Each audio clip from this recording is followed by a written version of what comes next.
Hi everyone, welcome back to EduTap. So जिन लोगों का सेबी ग्रेड ए का फेज 1 एग्जाम अच्छा हुआ था and they are hopeful that वो क्वालिफाई कर देंगे या श्योर हैं and they have started preparing for phase 2, I know you would be working very hard and you have that strong emotion inside you कि किसी तरह पेपर क्लियर करना ही करना है और आप उसके लिए किसी भी हद तक जाने को इस टाइम पे तैयार होगे। But I want to question you कि कुछ लोग बहुत पढ़ने के बावजूद भी they are making some mistakes, specially this one mistake which I am going to tell you in this video, जो उनको अवॉइड करनी है। ठीक है, तो इस वीडियो में हम डिस्कस करेंगे कि वो कौन सी मिस्टेक है which you need to avoid और काफी लोग इसको अवॉइड नहीं करते हैं। कैसे इंग्लिश के लिए अगर आप सही से प्रिपेयर नहीं करेंगे आपके सिलेक्शन चांसेस कम हो सकते हैं, और इंग्लिश का पेपर खराब होने से उसके क्या आफ्टर इफेक्ट्स हो सकते हैं आपके पेपर 2 पर, और कैसे इंग्लिश के पेपर के लिए हमें सही तरह से प्रिपेयर करना है। और जो लोग सेबी के लिए नए हैं, I would request them to download this guide book. This is entirely free of cost, available at zero cost. The link to download this guide book is given in the description of this video. इस guide book में आपको सेबी से related सारी information मिल जाएगी, salary, promotions, hierarchy, departments. Specially preparation के लिए आपको प्रीवियस ईयर क्वेश्चंस मिलेंगे, आपको सेबी की डिकोडेड सिलेबस मिल जाएगी और length list of book list मिल जाएगी जो कि आप सेल्फ प्रिपरेशन में यूज कर सकते हैं। तो आप आज ही इसको डाउनलोड कीजिए। It would be a very good guide for you to start your SEBI grade A preparation. और वन मिस्टेक क्या है that can kill your dreams. देखिए, फेज 2 में पेपर 1 आता है, पेपर 2 आता है।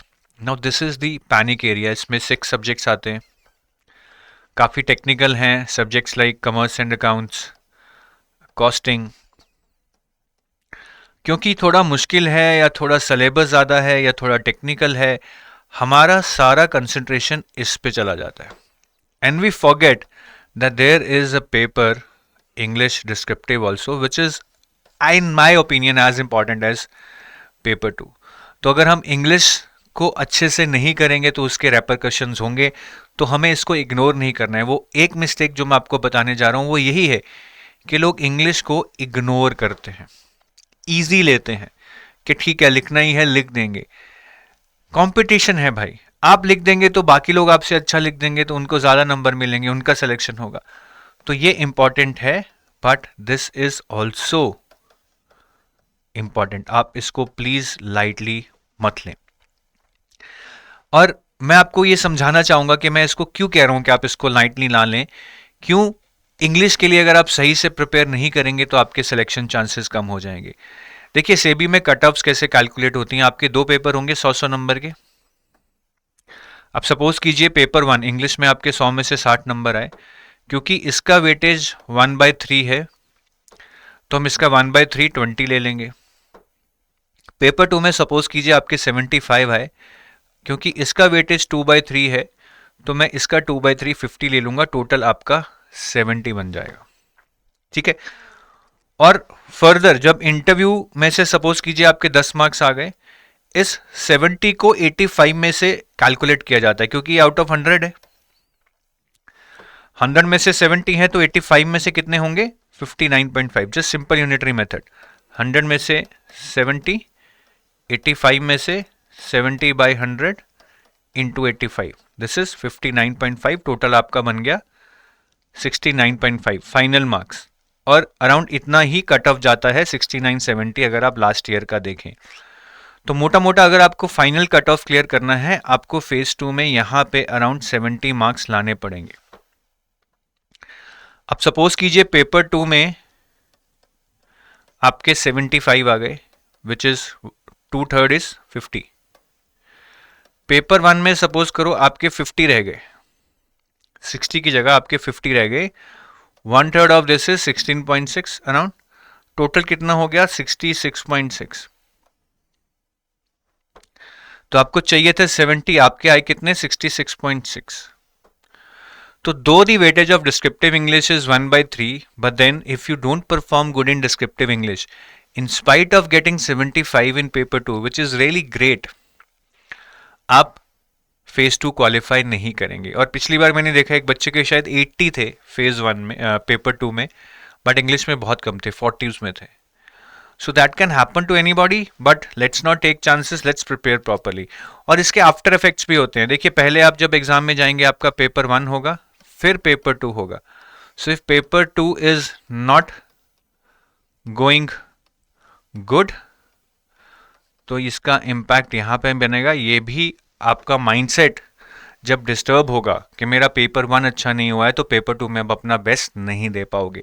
ये बहुत बड़ा इम्पैक्ट है जो हम अकाउंट में नहीं लेते. हम सोचते हैं कि चल यार यहाँ पे 50 भी आ गए तो कोई बात नहीं, मैं यहाँ पे 80 ले आऊँगा. ले आओगे, शायद कैपेबिलिटी भी है, पर लेकिन जब ये खराब होगा तो ये करना बहुत मुश्किल हो जाता है. माइंड को समझाना कि अभी भी मेरे पास चांस है, वो माइंड नहीं मानता है. माइंड बार बार यही कहेगा कि तेरा पेपर 1 खराब हो गया, अब तेरा चांस नहीं रहा है. तो अब इंग्लिश के लिए सही तरीके से तैयारी कैसे करनी, क्योंकि इंपॉर्टेंट है, लाइटली नहीं लेना है. तो सबसे पहले तो जर्नली क्या होता है कि गिव मी 100 ऐसे टॉपिक्स, मैं इसको पढ़ लेता हूं, ठीक है पढ़ लो, बट क्या ये एनफ होगा? नहीं. सबसे पहले मेक श्योर कि you watch some quality videos on essay writing, precis writing and comprehension. You should know the ground rules. You should know how to write these in a well structured manner or in an efficient manner so that the examiner is going to give you good marks. जब आपने पढ़ लिया अच्छे से, आपको समझ आ गया कैसे ऐसे प्रेसी और कॉम्प्रिहेंशन लिखना है, क्या ग्रामेटिकल रूल्स हैं, क्या ग्राउंड रूल्स हैं, क्या मुझे गाइडलाइंस फॉलो करनी है, then people generally go and give the mock test. नहीं, आपको सबसे पहले 10 ऐसे, 10 प्रेसी और 10 कॉम्प्रिहेंशन प्रैक्टिस करना है. And don't just practice it the right way. What do I mean the right way? Don't use pen paper. Exam online है तो ऑनलाइन लिखिए. ऑनलाइन लिखेंगे तो कीबोर्ड है जो आपका, डिफरेंट कीबोर्ड यूज कीजिए. Don't stick to one keyboard. Exam में आपको सेम कीबोर्ड नहीं मिलेगा जो आपके घर पर है,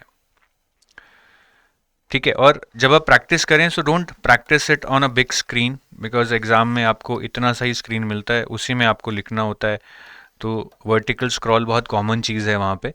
सो आप उसी तरह से उसी एनवायरनमेंट में प्रैक्टिस कीजिए. And don't just practice it the right way, get it evaluated. ये बहुत लोग गलती करते हैं कि मैं तो प्रैक्टिस कर रहा हूँ, मेरी इंप्रूवमेंट हो रही है. इंप्रूवमेंट होती है, but then there are small errors which if ignored can lead to lot of small mistakes and would lead to deduction of marks. तो हमें प्रैक्टिस भी करना है, एवेल्युएट भी करवाना है. ज़्यादा नहीं यार, 5 टेस्ट एवेल्युएट कर लो ताकि मोस्ट कॉमन मिस्टेक्स आप संभाल पाओ और उस पर इंप्रूव कर पाओ. एंड में मॉक टेस्ट दीजिए.